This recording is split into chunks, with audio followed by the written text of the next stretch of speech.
Hello friends, आज हम आपको एक ऐसे देश के बारे में बताने वाले हैं जहां की संस्कृति सबसे अलग है, जहां का खाना लोगों के मन को भी भा जाता है। ये देश बेहद शांत और खूबसूरत है। इस देश में माउंटेनिंग करना बैन है।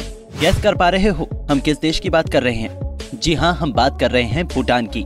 दोस्तों, भूटान हिमालय की गोद में बसा हुआ है, जिसकी राजधानी थिम्पू है। आपको जानकर हैरानी होगी, लेकिन ये छोटा सा देश कभी भी किसी का गुलाम नहीं रहा है। दरअसल भूटान के एक ओर भारत है, तो वहीं दूसरी ओर चाइना और तिब्बत है। आपको बता दें कि भूटान में सबसे ज्यादा यहाँ की जोंखा भाषा बोली जाती है। अगर आप भूटान घूमने के लिए आएंगे तो वहाँ के लोग आपसे ज्यादातर जोंखा भाषा में ही बात करेंगे। दोस्तों, भूटान बेहद अद्भुत देश है, जिसका अंदाजा आप इस बात से लगा सकते हैं कि भूटान की राजधानी थिम्पू में ट्रैफिक कंट्रोल करने के लिए कोई ट्रैफिक लाइट लगाई ही नहीं है।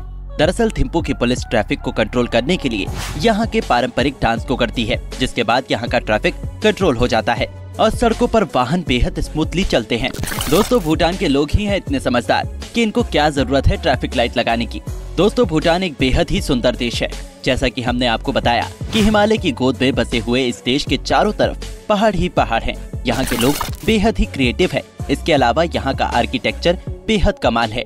जब आप यहाँ की पहाड़ियों में घूमने के लिए आओगे तो आपको पता चलेगा कि यहाँ की पहाड़ियों में कितने सुंदर किले बनाए गए हैं। इसके अलावा यहाँ के लोगों ने पहाड़ों में ही होटल बनाए हुए हैं। पहाड़ों पर बनाए गए होटल बेहद ही खूबसूरत होते हैं। ज्यादातर टूरिज्म वहाँ पर स्टे करते हैं।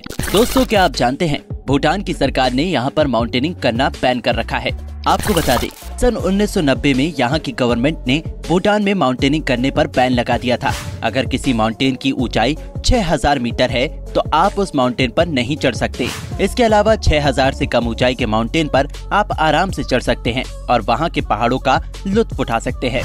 दोस्तों, अब बात कर लेते हैं भूटान के खान पान की। भूटान के खान पान में ज्यादातर तीखी मिर्ची के साथ तेज मसालों का इस्तेमाल किया जाता है। दोस्तों, अगर आप भूटान में जाकर कुछ खाना चाहते हैं तो यहाँ की होएंटी डिश को जरूर ट्राई करें। होएंटी को इंडिया में मोमोज कहा जाता है। ये भूटान में भी बेहद फेमस है। आप इसको भूटान में स्टीम्ड और फ्राइड दोनों तरीके से खा सकते हैं। यहाँ पर भी इसे चिली सॉस के साथ ही खाया जाता है। जब बात खाने पीने की हो ही गई है तो हम आपको बता दें, यहाँ की नेशनल डिश एमा दाटशी है, जो कि स्वाद में बेहद टेस्टी होती है। अगर आप यहाँ पर घूमने के लिए आए तो इस डिश को जरूर ट्राई करें। दोस्तों, क्या आप जानते हैं कि भूटान में 80% जनसंख्या बुद्धिज्म है, तो वहीं 20% लोग हिंदू धर्म के हैं। भूटान में ज्यादातर लोग भगवान बुद्ध की पूजा करते हैं और इन्हीं के दिखाए गए मार्ग पर चलते हैं। दोस्तों, आपको बता दें कि यहाँ के लोग बेहद शांत स्वभाव के होते हैं। लड़ाई दंगा करना तो यहाँ के लोगों को आता ही नहीं है। इसके अलावा यहाँ के लोग डांस करने में बेहद अच्छे होते हैं। दोस्तों, आप सभी लोग ये तो जानते होंगे कि जब अपने देश भारत में संपत्ति का बंटवारा होता है तो ज्यादातर संपत्ति बेटे को दी जाती है। लेकिन दोस्तों, भूटान के साथ ऐसा कुछ नहीं है। आप जानकर हैरान रह जाएंगे कि भूटान में लोग अपनी संपत्ति अपनी बेटी को दे देते हैं। है ना दोस्तों, कमाल की बात। दोस्तों, क्या आप जानते हैं कि भूटान की कोई सेना नहीं है? अब आप सोच रहे होंगे कि फिर भूटान चीन के पास रहकर इतना सुरक्षित कैसे रहता है? तो हम आपको बता दें, भूटान की सुरक्षा की सारी जिम्मेदारी हमारे देश भारत ने ले रखी है। सच में यार, ये तो हमारे लिए भी प्राउड की बात है। दोस्तों, चाहे भूटान में कोई भी फेस्टिवल हो, यहाँ के लोग उसी में डांस करते हैं। जब यहाँ के लोग डांस करते हैं तो दूसरे टूरिज्म यहाँ देखते ही रह जाते हैं। दरअसल यहाँ के लोगों के पास डांस करने की ही ऐसी कला है। जब यहाँ के लोग डांस करते हैं तो वो अलग किस्म के कपड़े पहन कर रखते हैं। इसके अलावा उनके सर पर डांस करते हुए हर समय चमकदार पगड़ी होती है, जिससे कि यहाँ के लोग कोई भी ज्यादा आकर्षक और लोकप्रिय दिखाई देते हैं। यहाँ के लोकल लोग न केवल यहाँ के फेस्टिवल में डांस करते हैं, बल्कि अगर यहाँ पर कोई घूमने भी आता है तब भी यहाँ के लोग डांस कर उनका अभिवादन करते हैं। दोस्तों, भूटान के लोग तो वाकई में कमाल हैं। भूटान जैसी संस्कृति शायद हमें किसी और देश में देखने को मिले, इसीलिए तो यहाँ पर लाखों की तादाद में हर लोग घूमने के लिए आते हैं।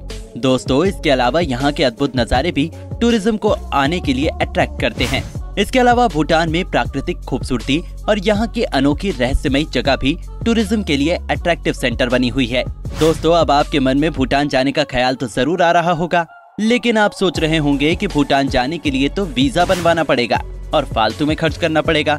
तो हम आपको बता दें, अगर आप भूटान जाना चाहते हैं तो आप वीजा की टेंशन को तो छोड़ ही दें, क्योंकि भूटान में जाने के लिए आपको कोई भी परमिट या वीजा लेने की जरूरत नहीं पड़ती। है ना दोस्तों, ये मजेदार बात। दोस्तों, जब घूमने फिरने की बात आ ही गई है तो हम आपको दिखाते हैं भूटान की वो टूरिज्म प्लेस जहाँ पर आपका मन सुकून से भर जाएगा और आपका वहाँ से आने को भी मन नहीं करेगा। पहले नंबर पर है चेलेला पास। ये भूटान की सबसे ऊंची चोटी में से एक है, जिसकी ऊंचाई 3410 मीटर है। आप यहाँ पर गाड़ी लेकर आसानी से आ सकते हैं। अगर आप यहाँ पर आएंगे तो आपको ऐसा लगेगा मानो आप किसी और दुनिया में ही आ गए हों। चेलेला पास भूटान की सबसे खूबसूरत जगह में से एक है। यहाँ पर आपको चारों ओर आसमान से ढकी हुई चोटियाँ, हरी भरी वादियाँ नजर आएंगी। किसी टूरिस्ट को इन सब से ज्यादा और क्या चाहिए। अगर आप चेलेला पास पर घूमने के लिए आते हैं तो फिर आपका यहाँ से वापस आने को मन नहीं करेगा। अगर आप भूटान आए तो इस जगह पर जरूर विजिट करें। दूसरे नंबर पर है टाइगर नेस्ट मॉनेस्ट्री। ये भूटान की मेन टूरिस्ट प्लेस में से एक है। आपको यहाँ के इतिहास के बारे में बताएं तो इसका निर्माण 1692 में हुआ था। ऐसी मान्यता है कि यहाँ पर गुरु पद्मासंभावा ने 3 साल 3 महीने 3 हफ्ते 3 दिन और 3 घंटे तक तपस्या की थी। जब आप इस जगह पर घूमने के लिए आएंगे तो आपको यहाँ पर अलग ही सुकून महसूस होगा। यहाँ पर पर्यटक घंटों तक ध्यान करते हैं। पहाड़ों के बीच बना हुआ ये मॉनेस्ट्री दिखने में बेहद ही खूबसूरत और अनोखा लगता है। हालांकि टूरिज्म के लिए पहाड़ों से निकलकर यहाँ तक पहुँचना आसान नहीं रहता। इसके अलावा आपको बता दें, यहाँ पर छोटे छोटे बच्चों को भगवान बुद्ध की शिक्षा दी जाती है और उनको भगवान बुद्ध के द्वारा दिखाए गए मार्ग पर चलने को कहा जाता है। नंबर 3, भगवान बुद्ध की प्रतिमा। आपको बता दें, ये भी टूरिज्म के लिए घूमने की सर्वोत्तम जगह मानी जाती है। भगवान बुद्ध की प्रतिमा भूटान की राजधानी थिम्पू में स्थित है। ऐसी मान्यता है कि भगवान बुद्ध की प्रतिमा के आगे अगर कोई भी भक्त प्रार्थना करता है तो उनकी सभी मनोकामनाएं पूर्ण होती हैं। यहाँ के लोगों की भगवान बुद्ध के प्रति आस्था अनोखी है। यहाँ पर जो भी लोग पहुँचते हैं वो भगवान बुद्ध की प्रतिमा के आगे घंटों तक ध्यान करते हैं। नंबर 4, पारो वीकेंड मार्केट।